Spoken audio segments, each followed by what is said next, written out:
उत्पत्ति की किताब अध्याय 45। यूसुफ का स्वयं को प्रकट करना। तब यूसुफ उन सब के सामने जो उसके आसपास खड़े थे अपने को रोक न सका और पुकार के कहा, मेरे आसपास से सब लोगों को बाहर कर दो। भाइयों के सामने अपने को प्रकट करने के समय यूसुफ के संग और कोई न रहा। तब वह चिल्ला चिल्ला कर रोने लगा और मिस्रियों ने सुना और फिरौन के घर के लोगों को भी इसका समाचार मिला। तब यूसुफ अपने भाइयों से कहने लगा, मैं यूसुफ हूँ, क्या मेरा पिता अब तक जीवित है? इसका उत्तर उसके भाई न दे सके क्योंकि वे उसके सामने घबरा गए थे। फिर यूसुफ ने अपने भाइयों से कहा, मेरे निकट आओ। यह सुनकर वे निकट गए। फिर उसने कहा, मैं तुम्हारा भाई यूसुफ हूँ, जिसको तुमने मिस्र आने वालों के हाथ बेच डाला था। अब तुम लोग मत पछताओ और तुमने जो मुझे यहाँ बेच डाला इससे उदास मत हो, क्योंकि परमेश्वर ने तुम्हारे प्राणों को बचाने के लिए मुझे तुम्हारे आगे भेज दिया है। क्योंकि अब 2 वर्ष से इस देश में अकाल है और अब 5 वर्ष और ऐसे ही होंगे कि उनमें न तो हल चलेगा और न अन्न काटा जाएगा। इसलिए परमेश्वर ने मुझे तुम्हारे आगे इसीलिए भेजा कि तुम पृथ्वी पर जीवित रहो और तुम्हारे प्राणों के बचने से तुम्हारा वंश बढ़े। इस रीति अब मुझको यहाँ पर भेजने वाले तुम नहीं, परमेश्वर ही ठहरा। और उसी ने मुझे फिरौन का पिता सा और उसके सारे घर का स्वामी और सारे मिस्र देश का प्रभु ठहरा दिया है।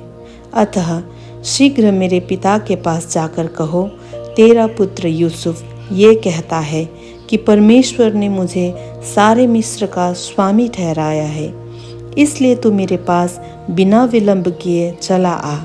तेरा निवास गोशेन देश में होगा और तू बेटे पोतों, भेड़ बकरियों, गाय बैलों और अपने सब कुछ समेत मेरे निकट रहेगा।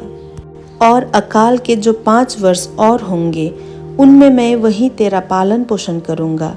ऐसा न हो कि तू और तेरा घराना वरन जितने तेरे हैं वे भूखों मरे। और तुम अपनी आँखों से देखते हो और मेरा भाई बिन्यामीन भी अपनी आँखों से देखता है कि जो हमसे बातें कर रहा है वह यूसुफ है। तुम मेरे सब वैभव का जो मिस्र में है और जो कुछ तुमने देखा है उस सब का मेरे पिता से वर्णन करना और तुरंत मेरे पिता को यहाँ ले आना। तब वह अपने भाई बिन्यामीन के गले से लिपट कर रोया और बिन्यामीन भी उसके गले से लिपट कर रोया। वह अपने सब भाइयों को भी चूम कर रोया और इसके पश्चात उसके भाई उससे बातें करने लगे। इस बात का समाचार कि यूसुफ के भाई आए हैं फिरौन के भवन तक पहुंच गया और इससे फिरौन और उसके कर्मचारी प्रसन्न हुए। इसलिए फिरौन ने यूसुफ से कहा, अपने भाइयों से कहे कि एक काम करो, अपने पशुओं को लाद कर कनान देश में चले आओ और अपने पिता और अपने अपने घर के लोगों को लेकर मेरे पास आओ और मिस्र देश में जो कुछ अच्छे से अच्छा है वह मैं तुम्हें दूंगा और तुम्हें देश के उत्तम से उत्तम पदार्थ खाने को मिलेगा।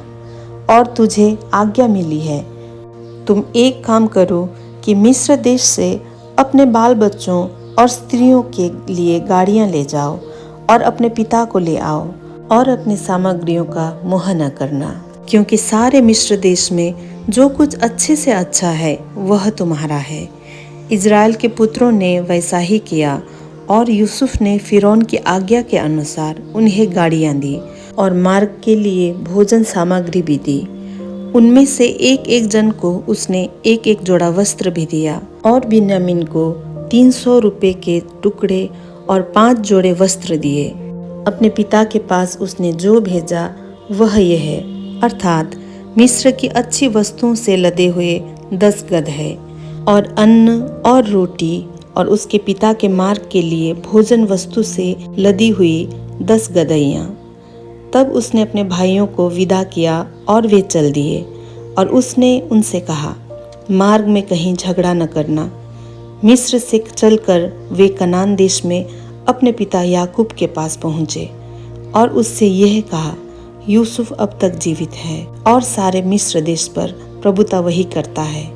पर उसने उनकी प्रतीति न की और वह अपने आपे में न रहा।